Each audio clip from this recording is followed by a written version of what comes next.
Hello, this is Jason Mundragon. Welcome to my podcast Universal Consciousness, where I'm taking on everything in the universe and making it comprehensible to the collective consciousness.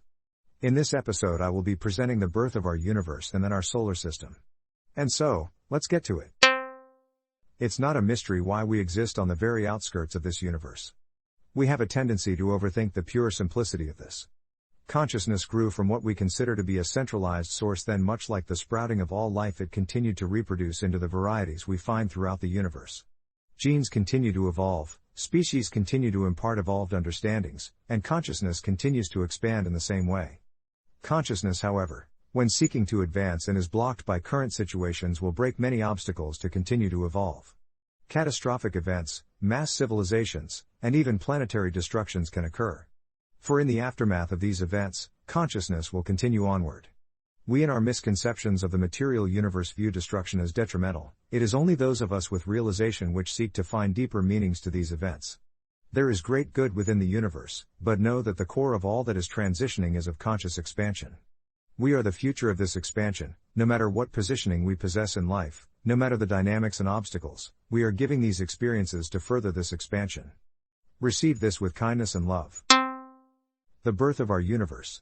Reflections can be considered as direct links, whereas reflective is considered as any step, one or more, farther from these direct links. When reflect is used, it can be used simultaneously. The planetary logos creates the form of the planet to his liking and is in direct reflection of the solar logos, which in turn is reflective of the galactic logos. Solar logos is directly reflective of the universal mind or the source of consciousness, depending upon which path it takes. All logos, though conditioned by forms, possess consciousness, and so very much like us existing with dual natures. There are also grand bodies that are of consciousness, though not necessarily conscious. I must add that there are grand bodies that are of the outer universe. All bodies that become infected by the outer universe can thus infect its reflections unless these reflections are of the collective universe, a story spoke of in Perennial Wisdom about our moon. Though this is not to say that they are immune from physical effects. Even though we possess a connection to the omni-conscious, very few perfected beings move that far. The source of consciousness is generally where they complete their journey until this known universe has completed its manifestation. The source of consciousness reflects the omni-consciousness and the keeper of the plane of space. The universal mind reflects the omni-consciousness and the keeper of the plane of time. Lastly, the omni-conscious reflects the absolute, which has no further reflections. Many definitions made by us when considering a singular Godhead has usually defined the source of consciousness. We place relative reality to the source of consciousness through our conceptual understandings, not fully realizing that it reflects the omniconscious, which reflects the absolute. Only the absolute is without form to what we conceive. These are the connections when considering our universe. They may be altered somewhat in others, but the absolute is never changing. The absolute laws are manifested through consciousness and is directed to bring consciousness to absolute truth. Once manifested, they create an unbreakable law to the known universe and its functions. These laws may be strayed from, fought against, and ignored. But they will persist until collective consciousness is realized. They supersede sub-laws that are created by beings within the collective consciousness should they come into conflict. The first absolute law is thus: there is only the absolute. Though dark we may perceive, but what we perceive must be known for its truth. The absolute is all. And thus before this known universe came into manifestation, the absolute was. There was existence within this universe, though not what we can currently comprehend. It was of the processes which occur among all universes prior to manifestations. It is one of cold transformative mixtures and gravitational movements influenced by surrounding grand bodies. Life was seated within the chaos that stirred for an unaccountable amount, for time did not exist. These implanted seeds are of a design that far supersede our current consciousness. But it can be relayed that each was a centralized construct of a stream of consciousness that has developed throughout beginningless time. Through this design, they laid about ripening throughout the Soupy complexities of the chaotic realm. Once these seeds ripened to the stage of awakening, the omni-conscious became aware of their existence within the great void. The omni-conscious has manifested within innumerable universes beyond comprehension. Consciousness must know consciousness for growth. The universe came into existence when the omni-conscious intentionally placed itself into this universe and proclaimed, "I am." An implanted seed to all other manifestations of consciousness when ripened to awakening. Streams of conscious life energy poured forth into this universe. This was not a grand spectacle but a flowing of two spherical strains, much like our concepts of DNA. They gracefully extended out and sought out the seeds scattered throughout this chaotic soupy mix. These vines were the unmanifested forms of time and space. Time and space is a consciousness beyond the void and strung together throughout many unaccountable universes. They are directed through the omniconscious, though not necessarily of the omniconscious. Time and space manifest differently in considering the universe they coincide in. Yet they bring forth with them a stream of consciousness that connects to an unaccountable amount of past formed universes. Upon touching these dormant seeds, they pushed forward in search of the next one. They continued this process until all that would become the known universe was linked. Time and space still unmanifested, they continued to surge life's essence through the seedlings connecting the omniconscious. This was unbeknownst to the beings that dwelled within chaos, for they know not the workings of consciousness. One seeking refuge from conscious expansion laid dormant untouched within this universe for times past forgotten. Its presence created anomalies that flourished into random entities within this pre-organized realm. Consciousness may conceive that this being was part of the omniconscious design, though this is speculative to our true understandings. These beings are manifested byproducts of universes that reside beyond this one. Yet are key elements to the polarizing production of order. The second absolute law states that no thing will exist without opposition. Beings beyond substance may possess no opposition, but can never grow into such without becoming manifested first. There are beings that are beyond substance and choose to cease growing because this law dictates that they must first manifest into the physical realm to grow any further. There are also beings that do not wish to grow any further and have decided to no longer partake in this expansion, even at times harboring ill intent towards it when it disturbs their solitude. All beings are of consciousness, entities are of anything not of consciousness. Thus, when the seeds began to awaken, time and space manifested simultaneously and were officially brought forth into this physical realm. They began structuring and recording these seedlings, still beyond our physical comprehension. The intensive mixtures of these molecules began structuring chaos. Thus, chaos was brought back into absolute law when order was born. When light manifested into the physical realm from this ever-growing heated mixture, light and dark was brought into manifestation. Light following the trail laid out by time and space, while dark existing beyond where light touches.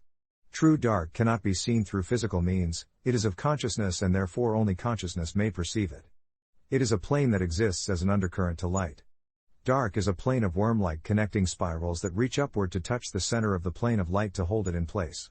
These places have been theorized as wormholes, though we have yet to fully realize them yet. Now that the universe possessed a definitive outline, the known universe fragmented and manifested into two oppositions. The collective universe and the outer universe came into being. This brought into existence the third absolute law. The third absolute law states that no thing will exist with permanence. Consciousness will be realized only through transmigration, and only through transmigration will absolute truth be known. Thing defined here is of the material universe. Beings that have evolved past the material may choose to no longer evolve, for these levels are far more than our current comprehensions. However, should they take on this path and cease evolving, they choose to no longer partake in conscious expansion and must find ways of moving outside of the omniconscious and its continued growth. On occasion, some are deemed as friendly towards this expansion, then they must accept the conditions laid forth by absolute law. With the collective conscious universe and the outer unconscious universe now manifested, impermanence was now within the known universe. One seeking growth as the other seeking destruction. These oppositions would begin the processes of what we have come to know as our universe. These are times past when dark was purely of the omnipotent design. Dark resided in only consciousness, unlike chaos, which resided in the outer universe. Dark's initial place within this design was to extremely intensify these awakening seedlings and spray them forth into the birthing of galaxies. Thus, the universe ignited in not a singular bang, but a multitude of flowerings much like that of a field producing random flowers. All galaxies possessing a proportionate dark center we have come to know as black holes. Dark maintains light's expansion, thus giving to it form. We alone within this universe are reawakening to this through our extensive realizations. Current cosmic theories are having a complicated time understanding how some galaxies appear to have existed beyond our current age of the universe. As the grand beings, what we view as galaxies, began to take shape and chaos receded to order, the universe was silent for a time and these beings were able to awaken to their forms and dominions. Throughout this time span they breathed new life into their forms and grew, imparting their consciousness. But time would come to pass when expansion would cease without movement. With this, consciousness began to arise within these grand beings. Though still developing, they began to move beyond form and reached towards deeper understandings. This reaching and expanding their consciousness brought forth the next absolute law. The fourth absolute law states consciousness must realize consciousness to manifest growth. Those of unconsciousness may know of forms, as those of consciousness may know of consciousness.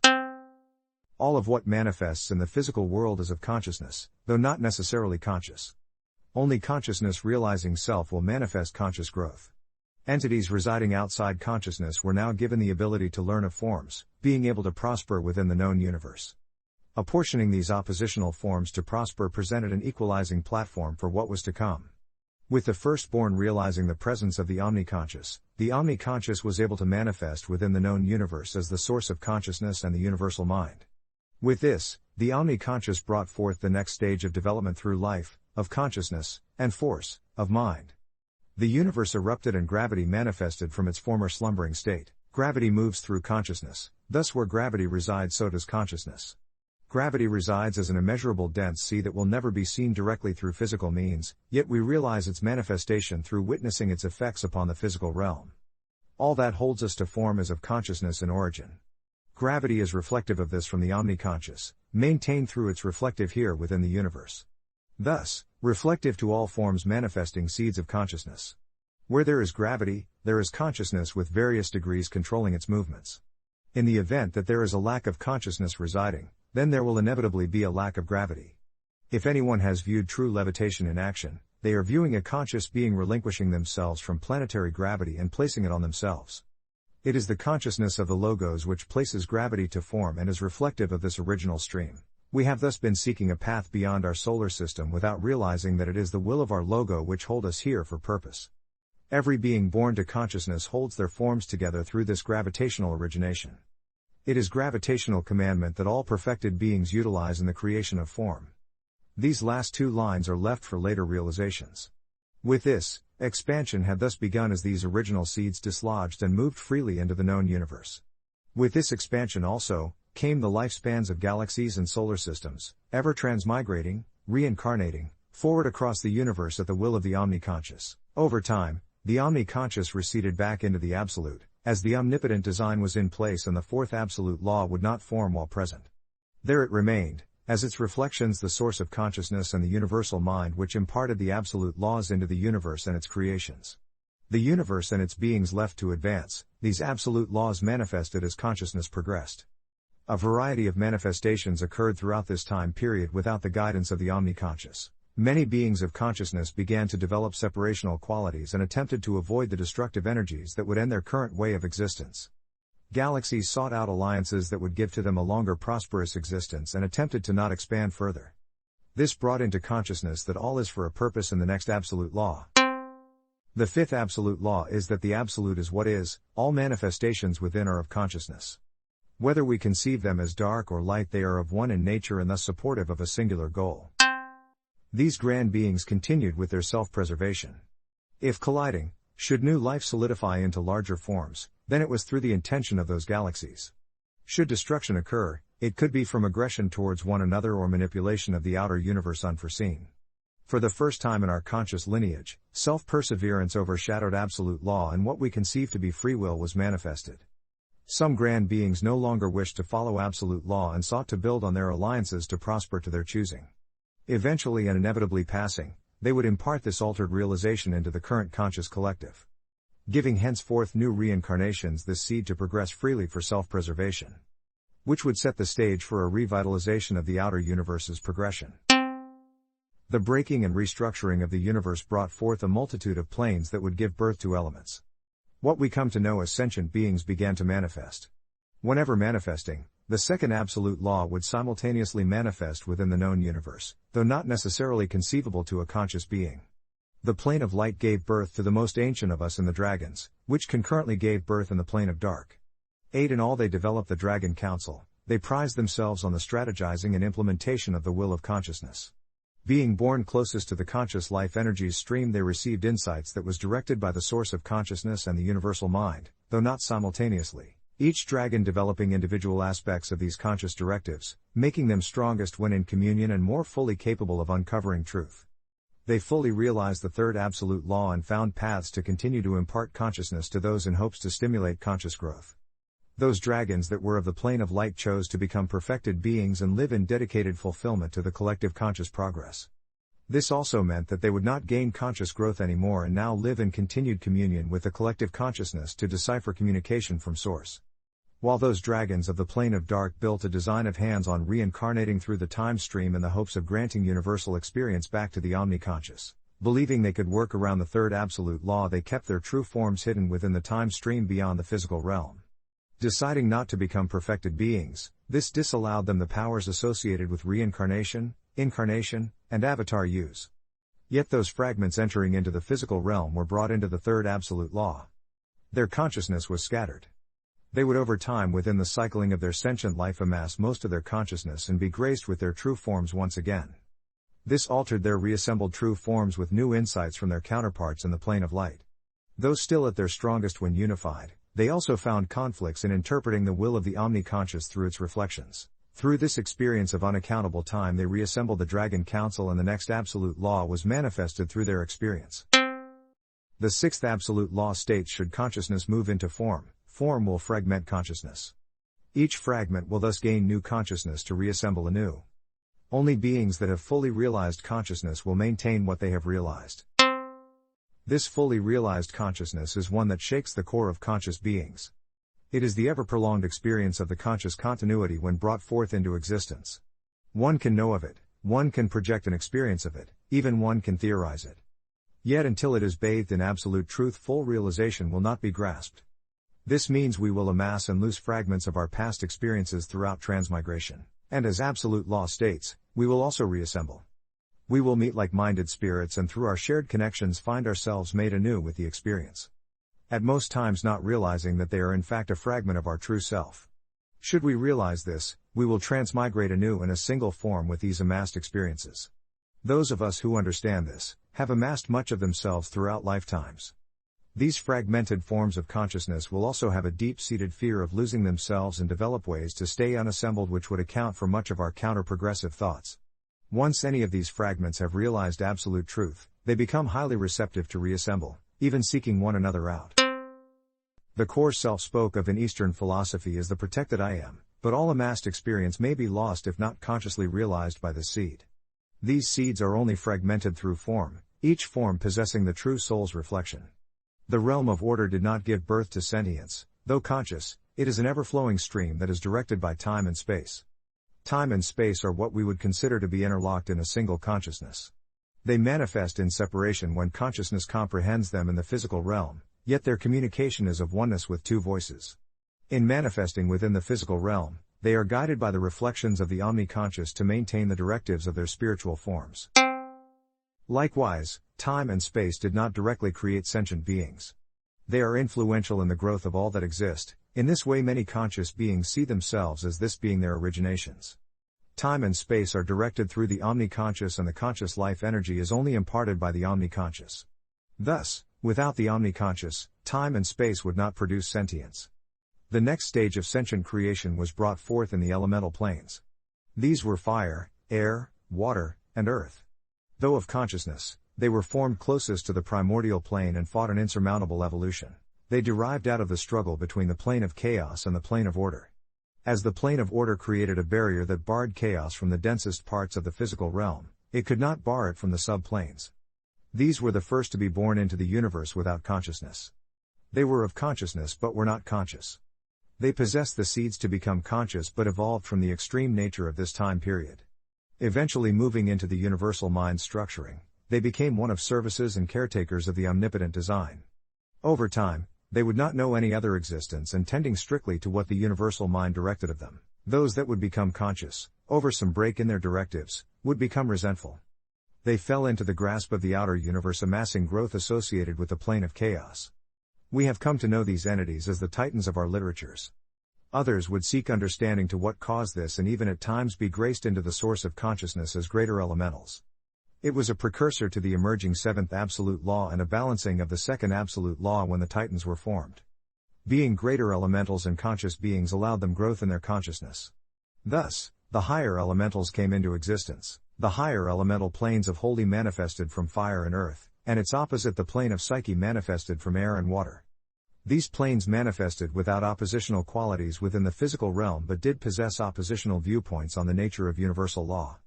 This brought into manifestation the next absolute law.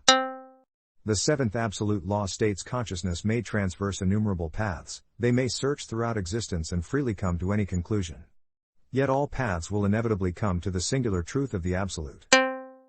This law gave acceptance to all conscious beings seeking to know truth.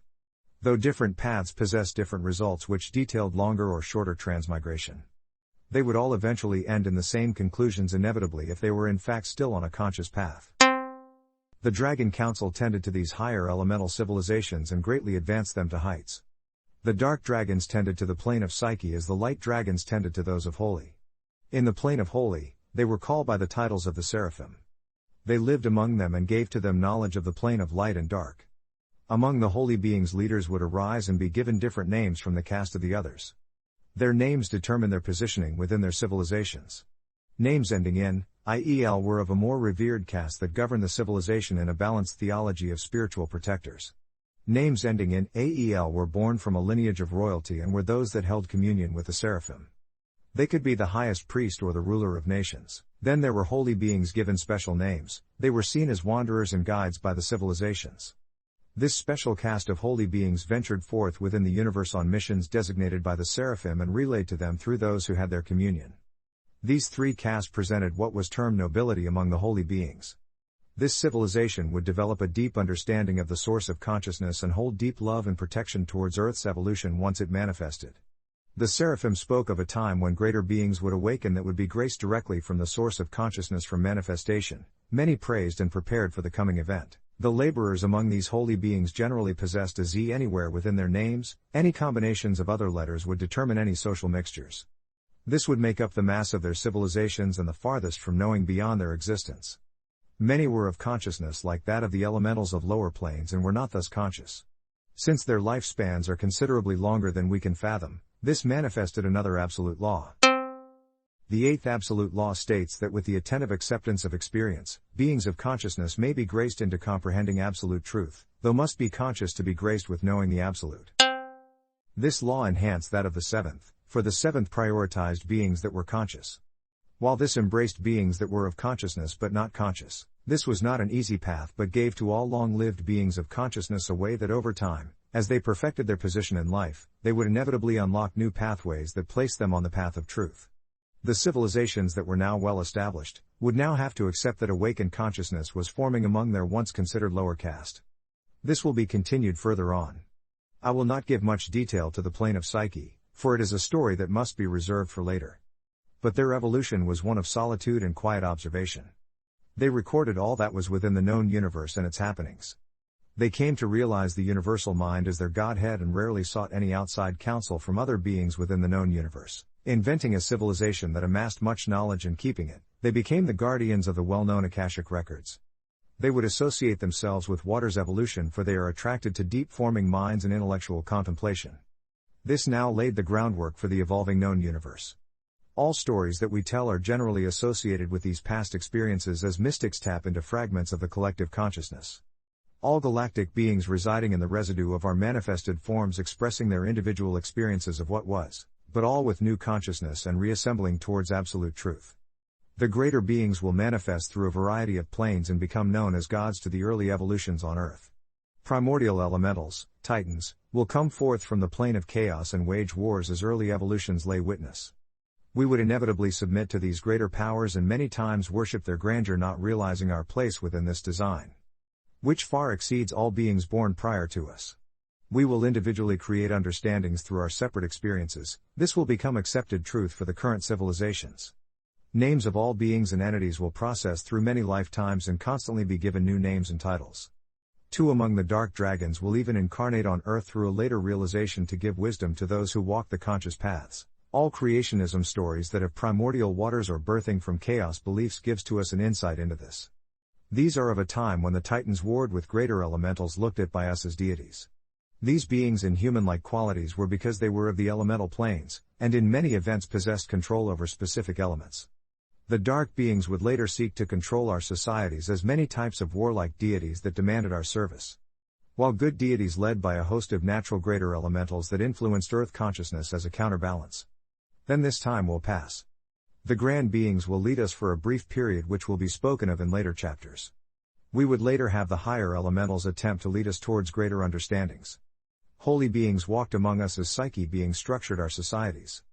Men of white garbs personally walking among societies and doing great amount of good. They will haunt our ancient literature with obscurities that will stay rewritten by visionaries and empathic mystics far past the time of occurrence. Then they will leave us. Next, for the first time Earth will produce its own greater beings. They will lead in both good and bad ways and will be met with the arrival of star beings, all attempting to stake their claim in our survival. Though we have been left alone, it seems, to prosper, it does not mean that they are not observing our actions. The fight has been taken to dimensions and realms that we are awakening to. Those left are the Holy Alliance and the Plane of Dark. I will impart more of what the conscious collective knows, and still the absolute laws were in manifestation. Now I will begin part 2. From the original source of consciousness we will now continue this expansion into our current galaxy, onto our solar system.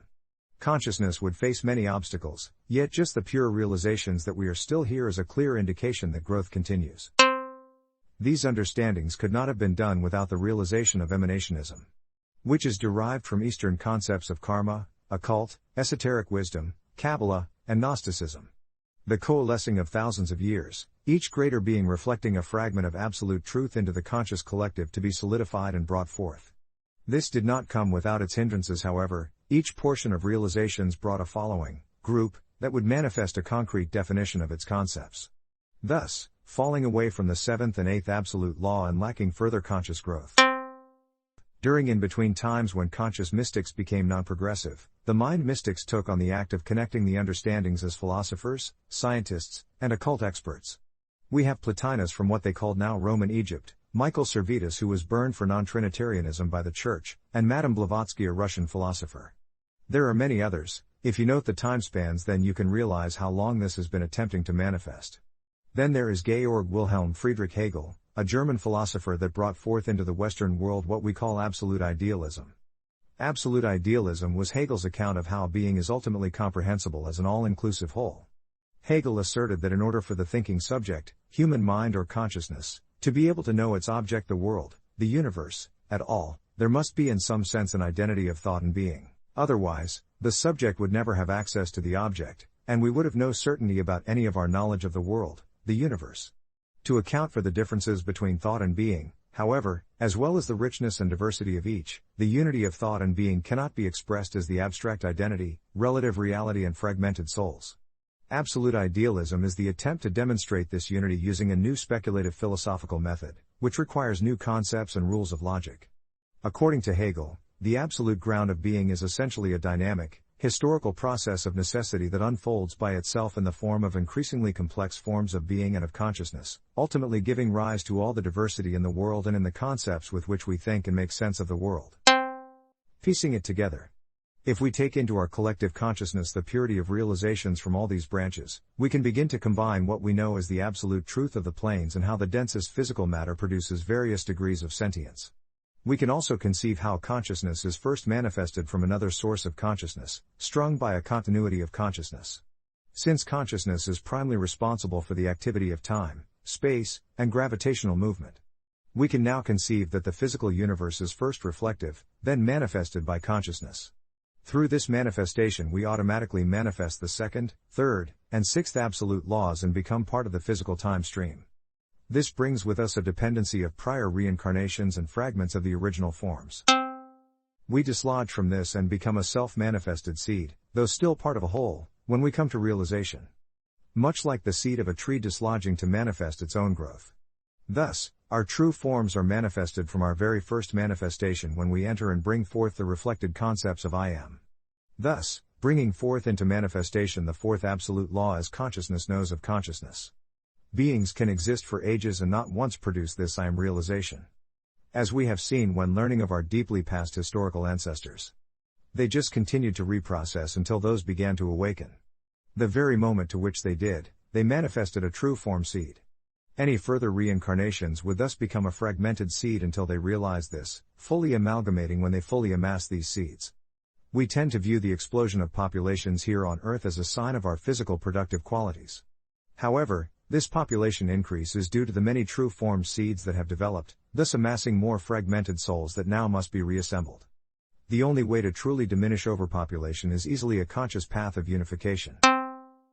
We have been made to understand that we always were. This is true in the sense of reprocessing in the physical realm. It is not true as well, until we manifested the conceivability of I Am, which can originate in either the universal mind, water's evolution, or the source of consciousness, Earth's evolution. They are both reflections of the omni-conscious and may determine which pathways our initial true seed may fragment into. These two pathways will also determine what type of mystic will manifest from which greater being in considering their journey. Omni-mystics have thus fragmented in both Earth's and water's evolutions.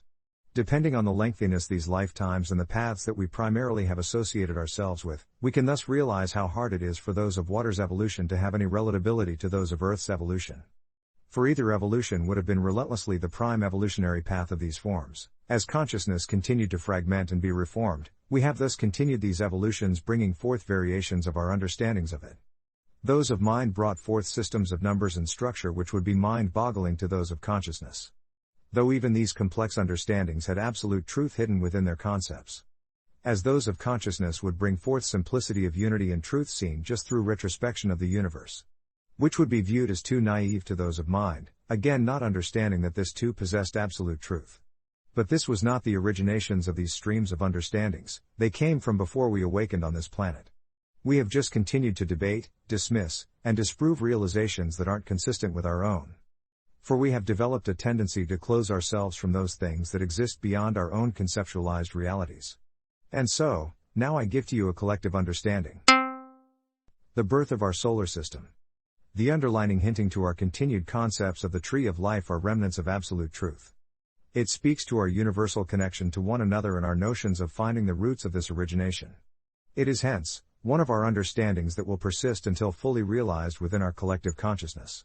This root stemming from the omni-conscious must be realized as the originator to our current consciousness. But we also must come to the realization that we are participants in this act of creation. The pure awareness that the omni-conscious is continuing its expansion gives to us the realization that it's still progressing in conscious growth. We are thus, the manifestations of the third and fourth absolute law. We must come to the collective realizations that we are gaining these new experiences to further the growth of the omni-conscious. Accordingly, adding our consciousness to what we come to realize as the absolute. Know that there is still more to amass and experience even in the blink of a lifetime far beyond what we can conceive. We are beauty, love, and conscious as a whole. We burden ourselves with meanings to this existence, few acquiescent when they realize a fraction of this truth. But it is in the fractions that we piece together the whole. Seeking to know one fraction is more than many can conceive of in lifetimes. And so, when such realizations are imparted, understand the conscious lives in its travels to convey to us these realizations. I have known many who have decidedly not wished to impart from such cumulative experiences. Some fearing how it would be received, while others keeping it to themselves for self-progression. I myself fully realize that I challenge our scientific structures and belief systems by putting forth this understanding. I have had many friends that grew annoyed with my secrecy, for I had my own internal struggles and did not wish to impart partially realized views. However, as the Aquarian age comes into manifestation, it will bring with it secrets that have been hidden and must be now realized by us. Greater beings have so far subexisted in a world few can consider real, yet it is more real than our current understandings of one. We have seeds of corruption that are deeper than even the greater beings seek to realize. And so, these unawakened seeds hold the possibilities to even ripen in them. Plasma physicists are now coming to understand this undercurrent spoke of by many ancient teachers which connect all of existence. Science has come to call this electromagnetic currents, as the ancients called it the conscious life energy stream. Both directing us to understand the origins of the known universe. This origination can be of simplicity or complexity depending on which path we view it. With such a multitude of fragmented concepts pointing us towards absolute truth, it allows us to perceive that the collective consciousness is strengthening and reassembling. Dense matter now giving to us a recognition and resemblance to our lightest understood forms. The brain's resemblance to the universe, the replication of the Fibonacci sequence, and the God particle are examples. The latest is how life's energy, now defined as plasma within our bloodstream, resembles the branches on a growing tree stemmed from cosmic origins. It is okay that we continue to reason with our newfound understandings. Eventually we must come to accepting them, or we do not gain new insights into absolute truth. Continuing the path of the conscious life energy stream. Time and space surged active currents by means of the omniconscious. Life manifested and formed into existence. Through gravitational movements, these firstborn galaxies collided and meshed their collective consciousness in an ever-evolutionary display. Our own Milky Way would not be an originally manifested seed, but a continuation of this conscious path. Our consciousness imparted by the Milky Way, imparted through the many solar systems, imparted to our now solar system. Within solar systems, much like us, we do not always stimulate conscious growth. Solar systems must gain consciousness to gain such connections. Their reincarnations are of what we know as suns in this time period, though many past cultures gave to them more personified names. I will come back to this in the fifth root race. Our sun, being one that gained consciousness and amassed its fragments as a being fully realized. We can thus say, is a perfected being. Our solar logo is first to gain perfected being status by the seeds planted from origination. By doing this through physical transmigration alone, manifested our ninth absolute law. The ninth absolute law states that perfected beings can create conscious forms with seeds of current full realizations.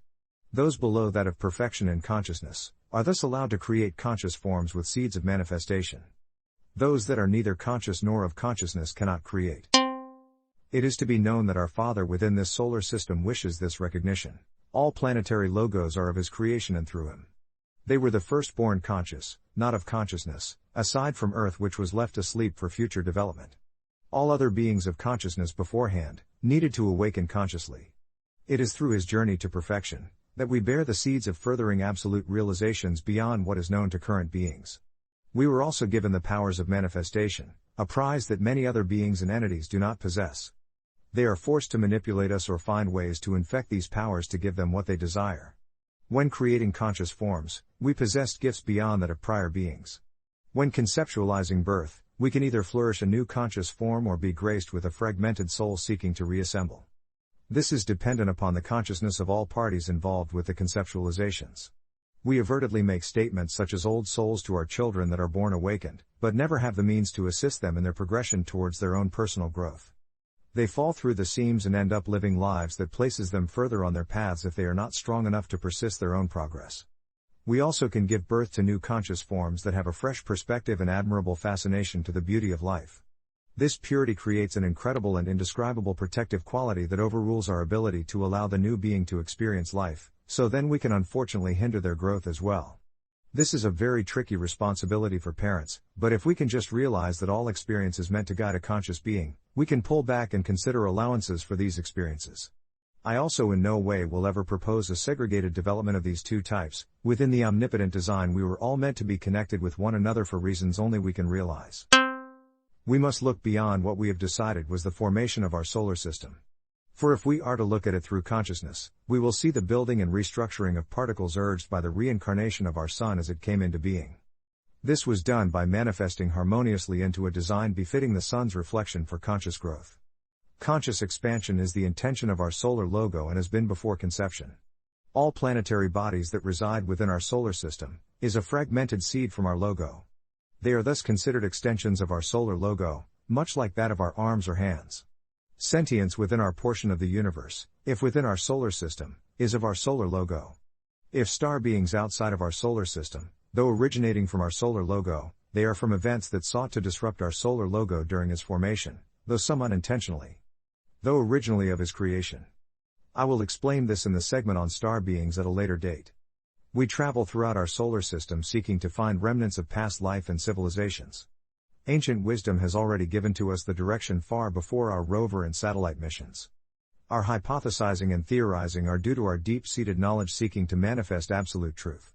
We have diverged our minds and consciousness relentlessly. For this, the collective consciousness thanks you. We exist in forms that supersede that of current knowledge. Scientology has said that as spirits, we can either exist as the tiniest particle within the deep reaches of the brain, or we can expand ourselves to beyond planetary proportions. It is through this concept that the realization of our boundlessness can come from. But much like many schools of thought, it can either free you, or contain you in relative realities that lack further conscious expansion. Yet it hints to the capabilities of all conscious beings. Our planetary logos can also be viewed as such. For they have walked among us in early creation in their smallest of forms, though for us, they were of course still bigger than life as gods. The only true way to view these host of complex personalities from our past is to consciously view the lives the current societies lived. Those of the collective sought harmony and growth, while those of the outer burdened us with wars and destruction. We have over time placed personal qualities to these planets from what we perceive them to be. Of course, these personality traits may be considered true, for we possess these traits as well and consider them human qualities. This does not mean that they were forever present. Their conflicts that we have made into great stories were of times when they were misinterpreted. Greater entities from the outer universe also struggled to control us, a concept we were not able to comprehend at the time. I do not believe we should rewrite this literature, but we should raise our consciousness to see through such misconceptions. Holy beings. As these planetary bodies densified, and before the structuring of human life on Earth, these others became habitable for conscious life. I do not mean to intend that they too were capable of our human life, but of that which was conscious. For we have so far learned that life may exist in ways far beyond the means that we ourselves do. The ones that our ancient wisdoms teach us as the Shining Ones or the Lords of Fire are one and the same. Yet we can better comprehend them as the holy beings from the plane of holy. Due to the social interbulations on the plane of holy, it was decided to separate those that were in a consistent struggle for what they considered equality. They were given the opportunity to assist in the manifesting of the source of consciousness that was deemed to arise within our current solar system. They were not allowed to cohabitate on Earth. This would be forbidden by our solar logo. Thus, their place of refuge was that of Venus. There would be one that would rise up in ranks as the Venusians flourished and presented with a new title. Lucifer, the morning star, a glorified extension to holy beings and a savior to those building a new civilization on a new planet. His actions and leadership would be the means that many among the newly awakened would survive. Many among the holy would come to adore him, and he would catch the attention of one among the Dragon Council, more specifically, one from the plane of dark. They were given their directives from the plane of holy, and Venus was used as a satellite. Whenever those of holy were directed through the Dragon Council to give conscious impulses into Earth's forming atmosphere, the greater holy beings came through Venus. Ancient wisdom has come to call this the Venus strain, but I take liberties to generalize it as conscious impulse, for it is all of the same origination. These conscious impulses were of different origins. The first of these were directly from our solar logo before 260 million years. After 260 million years to until just after the Lemurian age, it was our reverend planetary logo, Yahweh, that gave us conscious impulses, which this will be further explained later. From Lemurian and into the first half of the Atlantean age, holy beings gave to us conscious impulses. All centered to stimulate conscious growth when we were lacking it through courses later defined. But the holy beings weren't the only ones seeking to assist in our conscious development. Psyche beings. Simultaneously as the holy beings built the civilization on Venus, Psyche beings did the same on Mars. Of course, neither realized what this detailed to their original plane forms. Over time, they started to densify within the matter. Not so dense as we here on Earth, but just enough to be considered substantive. Ever so gradually they could be considered things within the second and third absolute law, thus given opposition and impermanence. The outer universe was then allowed to influence their natures. This occurred on both Venus and Mars and took on different aspects. Initially, Psyche beings welcomed the opportunity to bring forth their structured understandings to the universe. They are ones of strict facts made stronger by their highly recorded understandings to physical laws and its production. The Martians developed quicker and more expansive than those of Venus.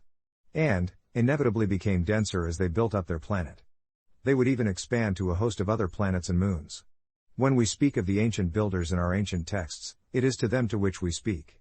Far before the time of the Anunnaki, these beings created structures that are meant to hasten our conscious growth here on Earth. Deep in our history, they were tended to and upkept by the civilizations to which they were built. Being replenished and maintained until our fall from this consciousness. This is what we have come to know as our megalithic structures.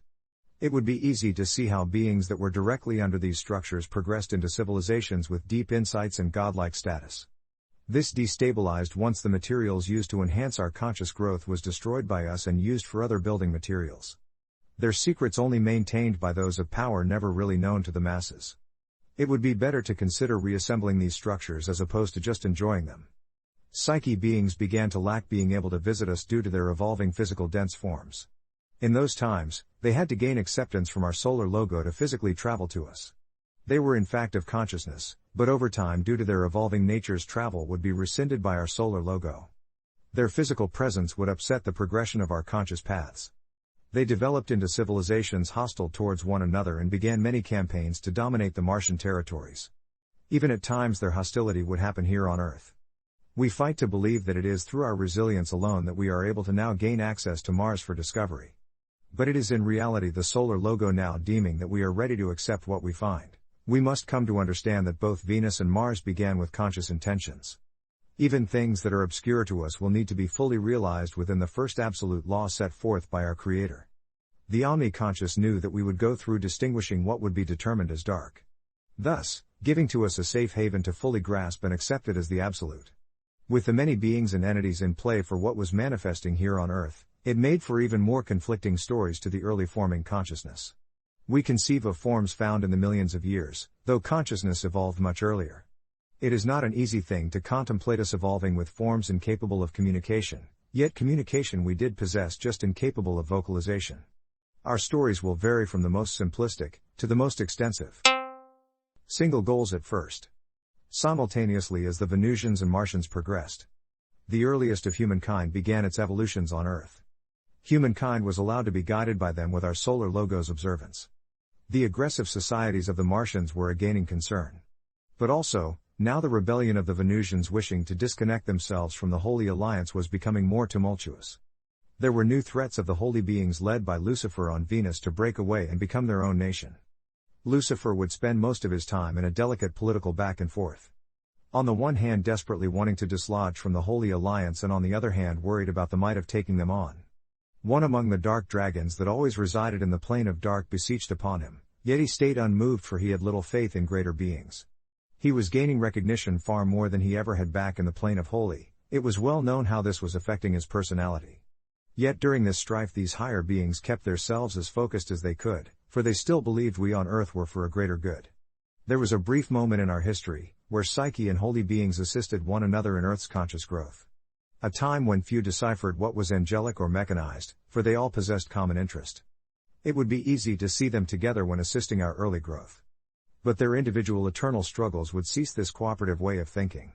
This is within most ancient literature, but mostly amassed through the visions of conscious mystics such as Enoch's lineage.